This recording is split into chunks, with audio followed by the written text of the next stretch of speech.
Okay, if you would like to see the video, you can go to pctv76.org.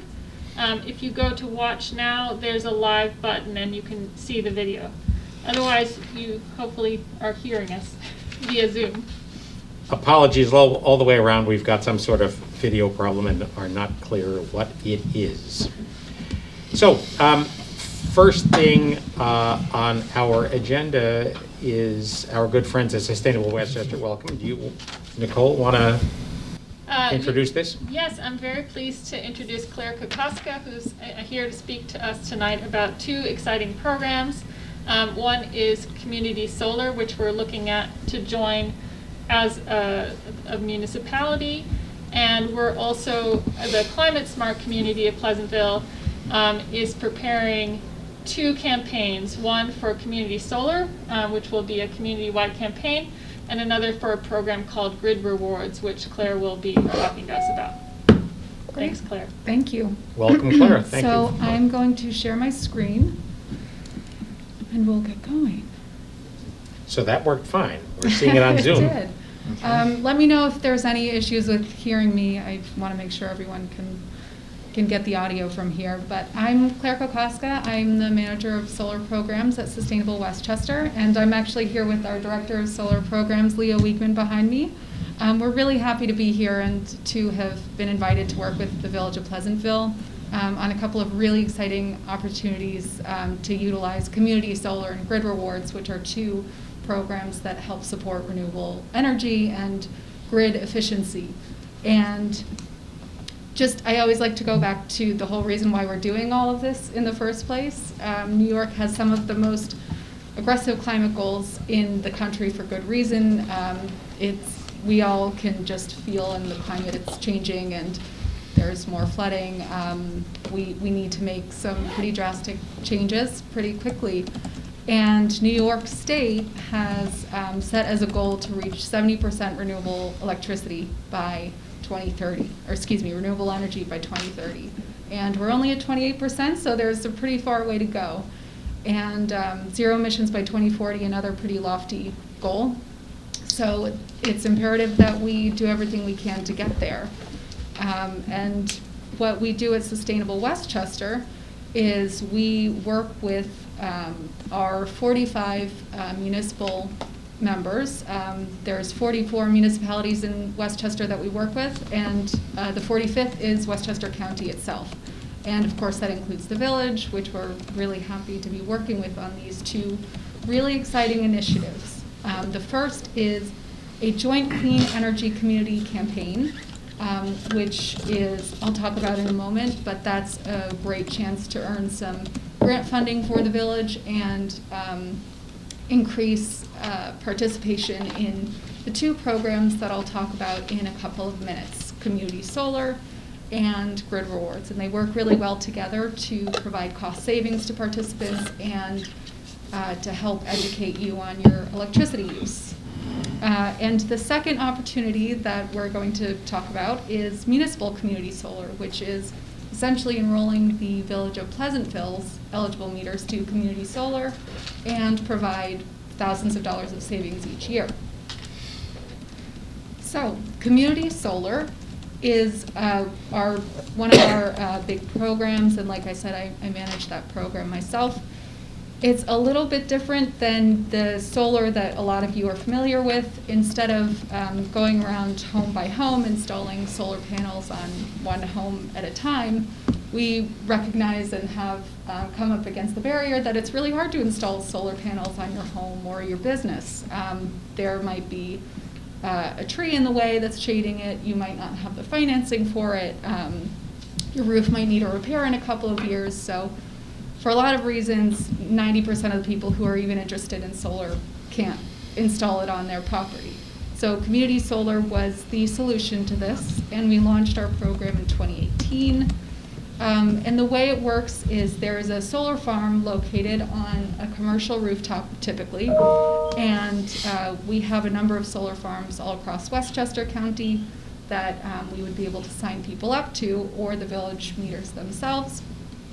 And as these solar farms, solar installations on the rooftops are generating power, it goes into the local electric grid and powers the local communities. And whoever participates in the community solar program in turn receives a discount on their electricity bills. And one really important thing about the program is that it does guarantee savings. And that's from us, but it's also from New York State's Public Service Commission. Now, I just mentioned community solar can save on your bills, and it's up to 10% off electricity bills.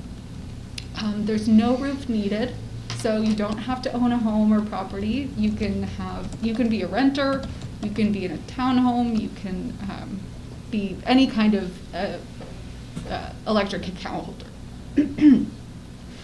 Excuse me.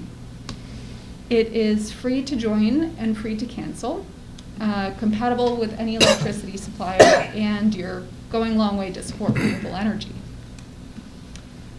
We have over 2,000 people enrolled, and it's brought in a huge amount of new solar power to Westchester County. Now, Grid Rewards is another program that works in tandem with community solar in a way. It's not quite related, but it's also another free program to join that you can participate in through Sustainable Westchester. And how it works is you download an app on your phone, and it helps you learn your patterns of electricity use. And if you join now, you can lock in savings for the next summer season.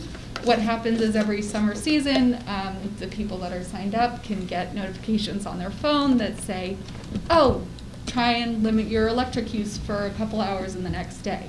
And then if you successfully do so, you get an award at the end of the year in the form of a check. So as I mentioned before, Pleasantville has the opportunity to participate in a clean energy community campaign. We would be doing that with the Village of Pleasantville, of course, and promoting community solar and grid rewards. And the village has already put in an application to do this.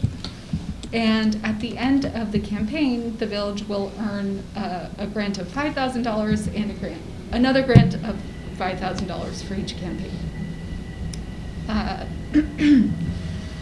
And in order, the second opportunity is the village will be able to enroll their meters in community solar for a savings of $10,000 per year, which is excellent. And it may be more given greater capacity later on. So this is sort of just a summary, but the next step is just for NYSERDA to approve the 2 community solar and grid rewards campaigns.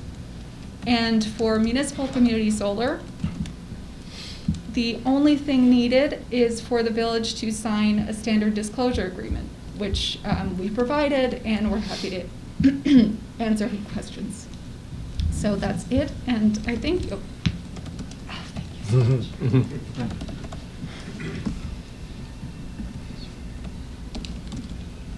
So, how does this relate to the ESCO and our clean energy supply that we purchase as a group? That's also through Sustainable Westchester, and it doesn't affect it. So when you enroll in this, you mean what the do you, choice aggregation? Yeah. Yeah. That's one of the questions I asked Claire early on. So it's independent of that. Well, you can answer it better than I can. Yeah. So it's completely independent of that.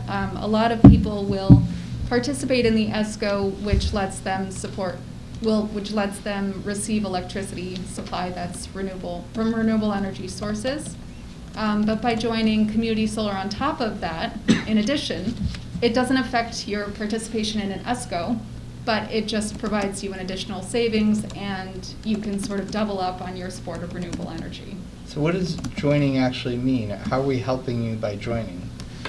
What it means is that so if you're an individual, you would, well, an individual or as a member of the village, we dedicate a portion of the solar farm to you. So each month, that portion of the solar farm is generating solar energy, which appears on your bill as a solar credit.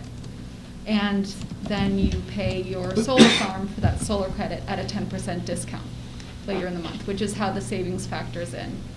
And we have worked with about a dozen municipalities now to enroll their municipal meters in this program, and the average savings is somewhere between $5,000 and $15,000 in annual savings. So it's not that the solar panels are necessarily constructed on village or municipal property, but as a subscriber, you're a participating member and receive those solar credits and discounts. It sounds like a great idea. I have no objections whatsoever, but I'm still not understanding fundamentally what's happening, because we're getting the supply we're getting through the ESCO, right? Mhm. Which is from like Niagara Falls or whatever, Right. it's from the Right. water power, right? Yeah. So when we join this, are we? So the difference is that when you sign up for an ESCO, which you've done, your ESCO provides you with electricity supply. Right. So the electricity supply is going right into your meters, feeding those meters with renewable electricity, more or less. Right. But with community solar, the solar panels are generating power, Right. which is going into the local grid, wherever that might Yep. be. It might be in Elmsford, it might be in Greenville. That's probably or true of the Yonkers. ESCO too, right? I'm sorry? I mean, we're not actually literally only getting the electricity that comes out of the plants. We're just paying a notional rate for it in return for supporting it, right? Yeah, and so some of this is a bit, sort of a finesse of terminology. I mean, but the supplies, brown and green, are going into a big grid. Right. And the goal in the end is to increase the percentage that's going into the grid in favor of green. Yeah, which I sort of understand Right. in the case of the ESCO. I don't quite understand how the benefit is great, but how are we supporting it? I think it's the money aspect of it. Some of the Climate Smart, some of the people in the Climate Smart group had the same question of, Yes. so how is it that us signing on to this program financially supports the solar farms? Right, so I don't know if you wanted to pitch in something, but. Just a question of understanding the logistics of it. I mean, if we want to go back to the beginning, community solar farms just don't get constructed without subscribers. So the subscribers themselves, they each month pay a discounted amount for the solar credits you're receiving, so you're getting savings, but you're also paying back that solar farm each month. And that is what makes that solar farm possible for the first day it goes on until 20, 25 years into the future.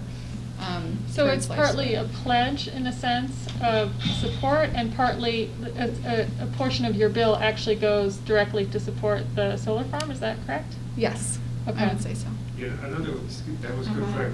Another way to think about it is that when you have an energy service company contract and you're paying that bill, whether you're a municipality or a private homeowner or a business owner, you're paying a bill that's based on how many kilowatt hours went through your meter from your usage, because that's how much supply you needed for yourself. When community solar farms are built, as Claire was mentioning, on large rooftops, commercial rooftops somewhere in the county in the Connecticut Territory, the owner of that building is probably leasing that roof to a solar developer who's building the system, who's harvesting tax benefits and other incentives. And the local utility is benefiting from the injection of those large solar systems into the grid, because that is offsetting the higher price of that utility going out and buying peaking power plant infusions for that period of time. And so the Public Service Commission has asked the utilities throughout the state to put a price on those kilowatt hours that are being offset by solar during those particular peak hours. And that is where the Utility Public Service Commission has mandated a minimum of a 5% savings for subscribers who then subscribe to that solar farm. And on a monthly bill, if you're getting 1% of the solar energy from that bill, because there's 100 subscribers, obviously your 1% of solar credits that went into the grid on January are going to be smaller in number than the ones that went in June, when there's 8 or 9 sun hours more than there would be in January. So the amount of solar credits that the solar farm generates varies seasonally, fewer in the winter, more in the summer. But that solar farm is nonetheless producing that energy at a time when the grid didn't have to go out, the utility did not have to go out and buy it from another source. So there's a constant sort of savings that accrues that's delegated back to you based on the proportion of, if the village of Pleasantville has 5% of the solar farm or 10% or whatever it is for the, as a subscriber. So the energy service contract is based on how much you actually use at your house, and the solar credit on the back page of the bill is based on how much your share produced that month at that solar farm, based on how sunny it was. So we're basically reaping part of a tax incentive benefit that would otherwise Yeah, go to the the utilities are utility provider? incentivized to promote solar, community solar projects, and part of that benefit is that they're saving a little money and they're passing that savings on to you as the Okay. subscriber. Yeah. So the incentive for the subscriber is, if nothing else, if you don't care about large molecules in the air that are warming our climate, but you just want to save a few pennies on your bill, that's the direct financial No, I incentive. mean, we care about all of that. I just want to be able to explain it if Yeah, no, anybody it asks is me. sort of, Right. seems counterintuitive, but it does work. And Yeah. Claire Molecules, pennies, right? That's That's- just swap them around. Yeah. Yeah, but as Claire was explaining, we have collaborated now with over a dozen municipalities that are signing up their municipal accounts to be anchor subscribers, if you will, to solar farms that are in Elmsford and Yonkers and different, all various places on large rooftops in Westchester. Well, it's great. I mean, it seems like a win-win. And for anyone who's logging in at home, this is our director, Leo Weekman, our director of solar programs, Leo Weekman. Thank you, Leo. And add to that, former colleague former mayor of Croton. Oh, okay. Yes. And so we sent Claire and Leo our NYPA bills. So they analyzed our meters and our electrical usage and Yes. able to generate a estimated savings of $5,000 to $10,000. So may even be more than that. NYPA has notified us that they're most likely going to be increasing rates 25% in the new year. So this comes at a relatively good time. They'll let us lease the next Prius for the police department. Are there enough industrial rooftops around to really grow this? There are, and part of what makes them continue growing is being able to show that there's support for them. Right now, there is, at the state level, there is a little bit of a snafu where they're sort of getting rid of this incentive that makes community solar farms possible. It's not going to affect anyone who's already a subscriber or the village as it's subscribing or someone who would join through the community campaign that we're doing. But in the coming year, if we can show that there is extremely robust support for community solar, which there is, but just continue to show that support, the state will continue to support community solar throughout Westchester and all its other counties. So there are plenty of rooftops, and there's plenty of interest from solar developers that we partner with and others that want to just continue offering this kind of program to people. It's a huge benefit. And it doesn't just benefit a certain subset of people that might have a rooftop and can afford installing solar, but just about anyone, and especially lower income people who really need the assistance on their energy bills. As Administrator Morrissey was just saying, NYPA bills are going up and Con Ed bills and rates are going up. So we're hoping to continue doing everything we can to mitigate that. The sun is an even expense That's from right. decade to decade. Yeah, that's right. Oh, you, I'm Russ Klein from we met on a Zoom call. Can you ask the Climate microphone? Smart Communities. Russ, can you ask at the microphone? I'm sorry. Where microphone? where Claire is. Yes.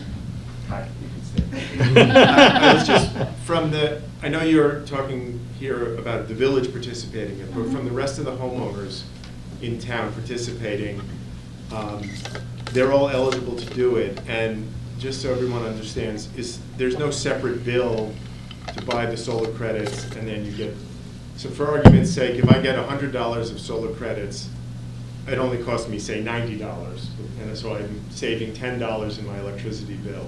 But there's no actual money changing hands on my Con Ed bill, or is it? So, at least for the next 6 months or so, we'll estimate the way that it's going to continue to work is that the solar credit will be subtracted from your Con Ed bill. It'll be clearly listed there as its own line item. So let's say it gets knocked down $100 and it says credit or adjustment negative $100. There would be a separate auto payment to your solar farm later in the month for $90. And then your savings would be $10. So, and every month before that payment to the solar farm goes through, you get an email notification to let you know what your solar credit was and what your savings will be and what your payment to the solar farm will be. So there is an additional payment for now, Okay. but it does save you money on the whole. And in the next year, there will be a change where everything will be incorporated right on the Con Ed bill. And we really can't wait for that to happen. But, Sure. yeah. No, it seems, to the climate smart community, it seems kind of like a no-brainer to do this. Yeah. I agree. And you say the savings is pretty much guaranteed. You're never going to be at a loss. You'll always be Right. saving yeah. some amount, even if Mhm. it's small or large. Yeah, and So why wouldn't you? Right, right. And then Claire, just to be clear, on the homeowner side, it's an opt-in program, correct? Yes. Yes, it's an opt-in program. So you would actively go onto our website or call us up and say, I'd like to join Community Solar, or begin typing in your information on our website where the sign-in page is, and that's how you would enroll. And we're going to be working with Claire on a campaign. So we've just submitted the document to NYSERDA to do a community campaign for both Community Solar and Grid Rewards. And we'll be working with Sustainable Westchester to roll that out. Mhm. So I wanted to add one thing about Grid Rewards, and maybe you can expand on this. But my understanding is that one of the reasons it's important to sort of tune down your electricity during these peak events is because when the demand for electricity reaches a certain threshold, then you have to pull on power plants that are more polluting and therefore contributing Yes. more to carbon emissions. Yeah, So if we can that's avoid absolutely right. reaching those sort of peak events, then you're also reducing the carbon footprint overall. Is Yeah, that right? exactly. So when throughout the electric grid, when all of us are typically using the most electricity, usually it's on a hot summer night when we've got our AC on and maybe the TV's on, maybe the electric oven's on, and all the lights are on. It really stresses the power grid, and the utilities don't have enough to supply all of that, so we have to rely on peaker plants, all of us do, to continue supplying that electricity. But peaker plants are usually in disadvantaged areas, create a lot of air pollution, and cost billions a year to run, and are heavily reliant on much dirtier fossil fuels. So the idea of Grid Rewards is to help us learn what our own habits are of electric use, but also tell us ahead of time when these peak events might happen so that we can say to ourselves, okay, I'll hold back on my electric use. I'll just be aware of that so I can limit it a little bit if I can. Right.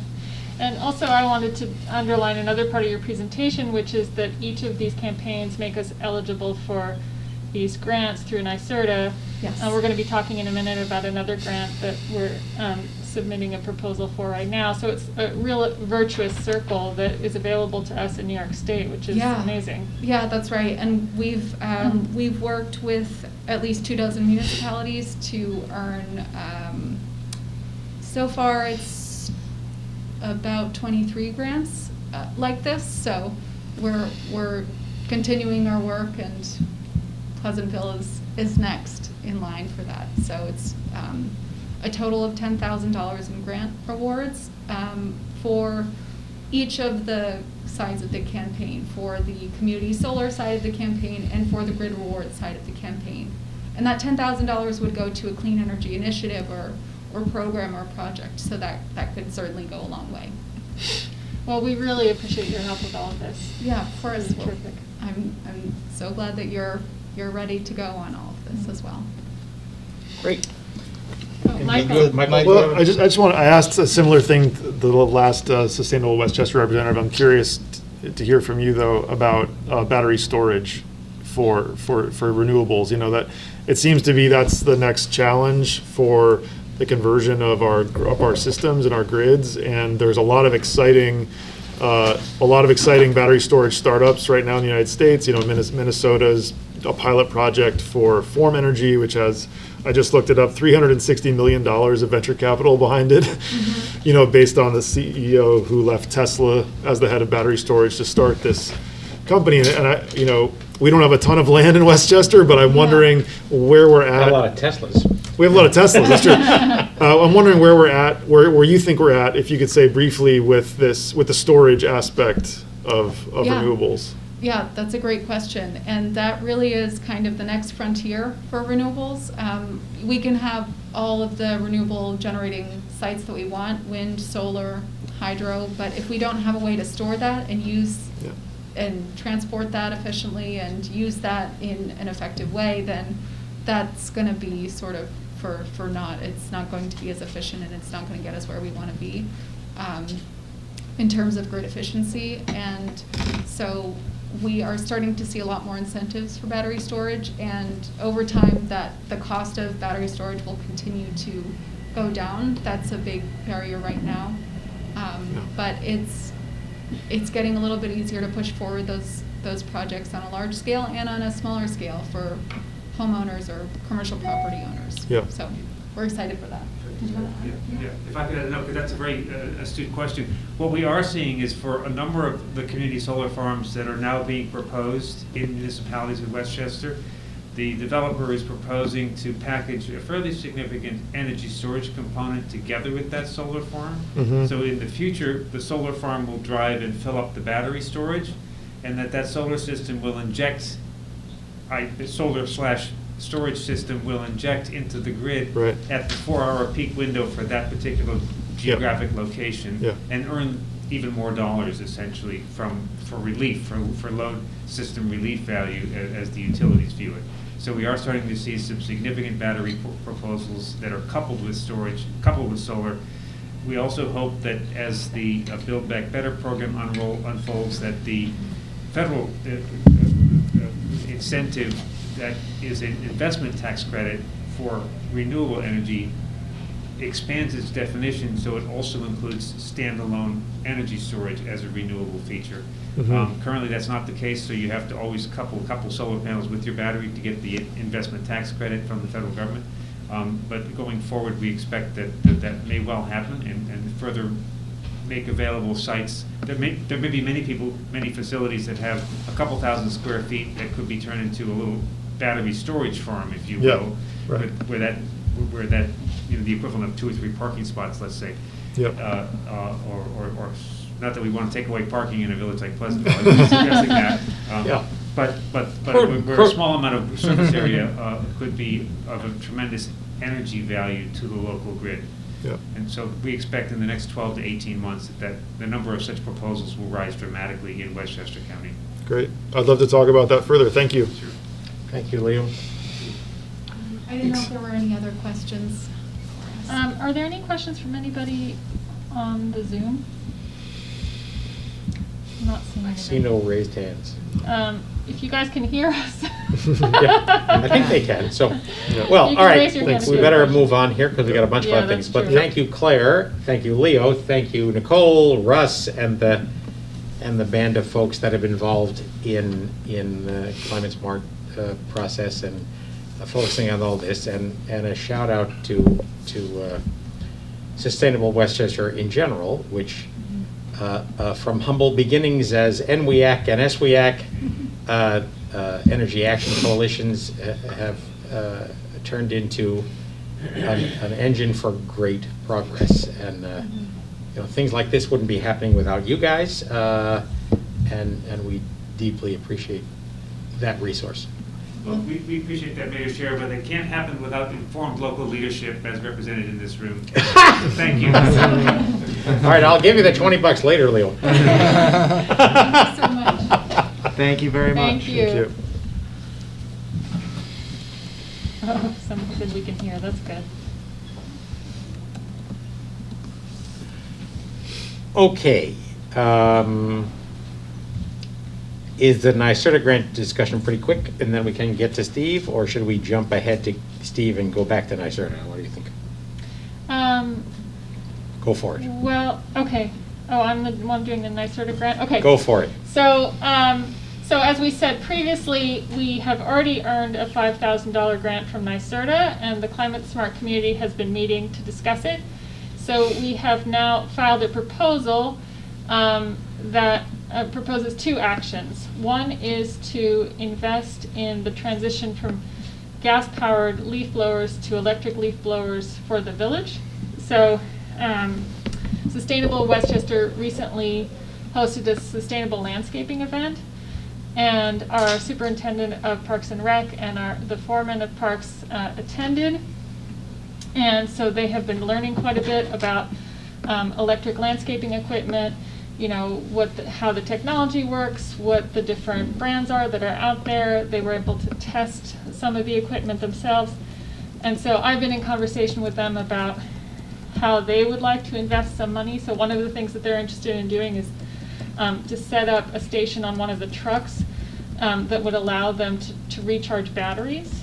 So they're really thinking long term. They're not just thinking of this as just one little segment, but how they would like to make this transition over time. And so we would spend part of the grant on helping them start this initiative, and then the other part of the grant we would spend on a rebate program that would allow residents to trade in, essentially, or to transition, I'm sorry, the mask is bugging me a bit, to transition themselves from having a gas-powered leaf blower or lawnmower to purchase an electric leaf blower or lawnmower, and then they would get a rebate from the village for one of those. And we're going to probably work with Parks and Rec Department on that project.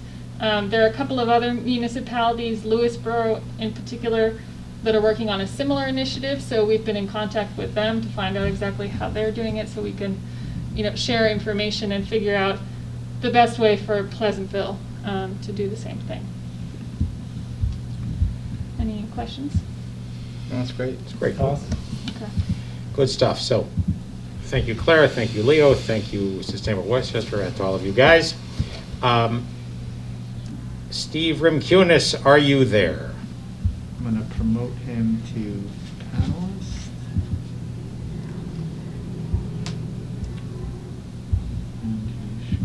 Can you hear us, Steve? You are muted. There he is. There you How's go. that? Good. All right. So those of you who watch our meetings regularly and pay attention to the Examiner are aware that we're in the midst of a project to rebuild the village pool. Steve Rimkunas has developed the designs for it, which have been through several different iterations, but were very, very well received. And we have him here on Zoom remotely to give us an update of where we stand on the project. Okay. So, oh, sorry, I think I got feedback. Nope. Okay. Well, basically, we have gotten started. We're looking to, meet our schedule of getting to the Department of Health in early April, and we've got quite a lot to do. So we're focusing our efforts on the pool structure. We need the volume, which is what controls everything that we do. Once we have the volume, we can set up our filtration system, which drives us into the design of the filter building.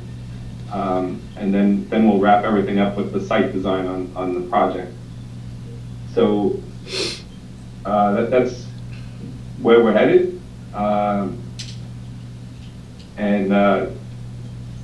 So what? Moving along just fine. When do you? Oh, great! There we can see the pool design. So, anything in the way of progress that we can help with, or not? No, at this point, we have to lay out the initial base work of the building and the size of the building based on the volume of the pool. And with that, we have all the information we need. We just have to pull it all together, get the design finalized, and then we're gonna come up and take a walkthrough and review everything again to make sure that we're designing within the limits of the pool. Right. You're obviously aware Eric has been examining with engineers the issue of flooding. Right, the Bruin Engineering. And Steve and I talked about that. They should be finalizing an analysis of Nanahagan Pond and some remedial work that we may consider, and helping put potential price tags on that work. But what we're coming to see is that these 25 to 50-year storms are not happening every 25 to 50 years. And so we need to rethink how we go about protecting our assets in light of that. So the good news is Steve knows the Brewing Engineering very well. They've worked closely in the past together. So we'll be able to kind of marry the two as we move this project forward. Steve, there was a question in the chat about how the Department of Health relates to all of this. Can you report the reviews that go on with that? Sure. Well, we call them commercial pools or public pools. They're all required to go through the Department of Health. So they need to, obviously they want everybody to be safe. There's a number of things. There's plenty of waterborne diseases that can occur within a public pool. So we have to make sure our disinfectant, meets their code. It's actually, the code is by the state. It's a New York State sanitary code specific to swimming pools, and it's extensive. It's very detailed. So we designed the pool to meet the code. The code then goes, then the pool gets reviewed by the Department of Health to make sure that it meets all the requirements before we're allowed to construct it. And along the way they'll have specific inspections as we're constructing to make sure that everything is being built according to the approved plans. And then at the end of construction, they come out for a full final inspection where they certify that it's built correctly. And then I personally have to certify that we built it to the plans. And then you can go swimming and everyone will feel safe. Just like that. So as we've been working closely with Steve, obviously part of it is the Department of Health approval process, and the other part of it is lining up the financing. So by what is it, Steve? February, we'll have be at a point where we can do a 90% budget estimate on the project. Yes, that's what. Yep. We're on track for that early February to have the 90% cost estimate. And at that point, we can move forward with a bond resolution, which gives us the authority to borrow up to a certain limit. And then we would wait until the Department of Health approval and then put the project out to bid. And the goal would be to have the project out to bid and have bid openings about beginning of May, if all goes well. And awarding the project by June 2020. And Steve, are you still cautiously optimistic that a bid award in June would have a contractor in three-point position to start around Labor Day, and that it's obviously weather permitting might be possible to open the new pool without losing a season? Yes, I'm very confident that we'll be able to do that. It's good. That would be great. I think I've said it before, but I'll just say it again. We this is typical how we build swimming pools. We had, we know we start the day after you close, and we are going to be open for you the next season. So this is what we're set up to do. Okay. Love it. That's what we want to hear. Yeah. He added the word very to confident. I was going to say, it sounded more definitive. I think he did, Yeah, yes. I think so. All right. All right, Steve. Appreciate that update. Appreciate your good work. No problem. Sign off and go back to the plans. It's only 7:53. The night is young. Yeah, well, that's where I'm in my office right now. So. Yeah. Thank you, sir. Steve. Much appreciated. No problem. Thank you. All right. We're a bit behind schedule, but Yep. Old Village Progressing. parking. You want me to do this now? Go for it. Okay.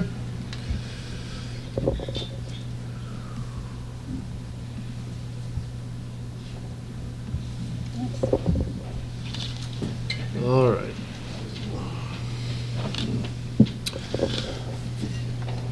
Okay, so thanks for including some time here for this. As a resident of the Old Village and someone who's been observing the situation at our oldest intersection for some time, I want to make a short presentation here. Which the first thing to say is that it's responding to success, and let's not lose that, right? This is responding to success of our businesses on all corners. Everything from Frankie's now 5 chairs at the barber shop to Craft and Craft potentially expanding and Bistro and Don Juan and everyone else there. So that has led to some congestion around there at rush hour, some of which is happening anyway, but especially congestion and some confusion at the dinner hour. And the dinner hour, by my consultation with the business owners there, basically means 5:30 to 7:30 is the real crunch. So what I'm proposing we consider first in order of action is some more strict signage. So on the southwest corner, this is in front of Don Juan. Adding some more strict signage to reduce that illegal parking there and add an indicator that there is a free public parking lot straight ahead. So when people are coming from another neighboring town or village, that for the first time, that they understand there's a parking lot that they can't see, right, that is free. And then once that signage is up, to increase some enforcement on that side, especially at the dinner hour and especially Thursday, Friday, Saturday. So those are really the difficult times. If you can't visualize all of this, the red line on the lower left is what I was just talking about, which is about 5 spaces, but sometimes there's as many as 10 cars there. So a lot of illegal parking during dinner times. After that, we need some of our Panther Green crosswalk paint up in the Old Village, right, especially in the morning. And our crossing guard, George, has been clamoring for his green paint for months now. Doesn't want to feel neglected of what they have down in the center of town. Probably the main change I'm proposing, or the main consideration, is to change the street parking laws for 6 spaces, only 6. And it could be as few as 3 if my colleagues disagree or if we get different feedback. But around the northeast corner, that is the 2 sides of Craft. And I'll show that again in a second. And then after those changes are made in a few months, to increase enforcement, especially at the dinner hour. So again, those 3 spots are the 2 red lines or the 6 spots are the 2 red lines on either side of Craft. And I've talked to the owners there, and they have a lot more of takeout delivery than Bistro does, but Bistro does have a little bit. And they agree that a 15-minute parking at the dinner hour only, and then keeping the 1 hour parking the rest of the day would be acceptable to them, and they think would be beneficial. So if we're interested in doing this, I am not a parking sign designer, but here's a couple mock-ups of the sort of thing we might say in front of Don Juan, just indicating that there is no parking there, there's public parking straight ahead, and then doing some kind of 15-minute sign. I wish we by had Craft. a public sign designer on the village board. We have a religion professor. You can find anything on the internet. Yeah. So here we go. I created these little signs, but this one says 4 to 9. I'll teach your classes. This one says 4 to 9 p.m. But honestly, after talking to the business owners, I think 5 to 8 would be sufficient for that window. The So business that's- owners are supportive of all this. So I have not Even talked. though they'll I have get not some been able to flack, talk right? to all of the owners, Yes. but I have talked to most of them. Yeah. Okay. So that's it. Just a couple ideas to alleviate some of the congestion there and confusion. Great. Thank you for this, Michael. This is great. It seems reasonable to me now that it's been tossed out in a public way. Obviously, we need a public hearing in order to change the That's right. The- It requires passing of a local law to amend. the regulations. Do you think the answer would be to say 5 to 8? Yes, I would change. I would say 5 to 8. Limit that time period. So- Yep. Because I've Anyone- been looking every single Yeah. day. I live right there, and really after 8, the problem is over in terms of parking. Comments, concerns? Sounds reasonable to me. Yeah. Yep. And Michael, what I'll do is I'll talk to the superintendent of public works and the police chief, get this on their radar, and we can start moving it forward.